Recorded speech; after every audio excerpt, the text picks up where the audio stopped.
Mariing itinanggi ng Department of the Interior and Local Government o DILG ang mga balitang nag-uugnay sa namumuong civilian-military junta sa bansa at iginit na walang basehan ang naturang usapin. Si Paul Montibon sa detalye ng balita.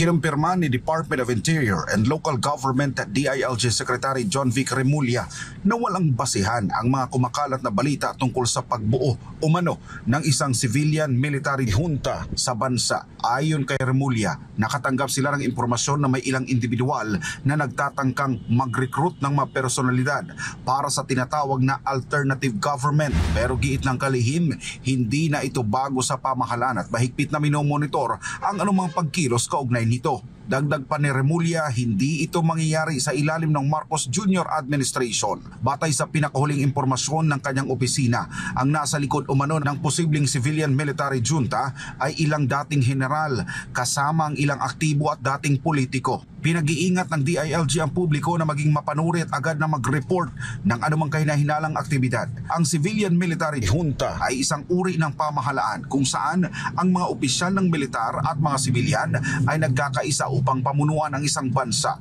madalas sa pamagitan ng puwersa o kudeta. Ito ay karaniwang nangyayari kapag may krisis sa isang bansa tulad ng paglaban sa korupsyon at ginagawa lamang ito upang magpatupad ng reforma o pagbabago. Gayunpaman, madalas itong ituring na banta sa demokrasya at karapatang pantao dahil maaaring magdulot ng abuso sa kapangyarihan, paghihigpit sa kalayaan sa pagpapahayag at pagtitipon at pagkasira ng mga demokratikong institusyon. Para sa Diyos at sa Pilipinas kong mahal, nag-uulat Paul Montibon, SMNI News.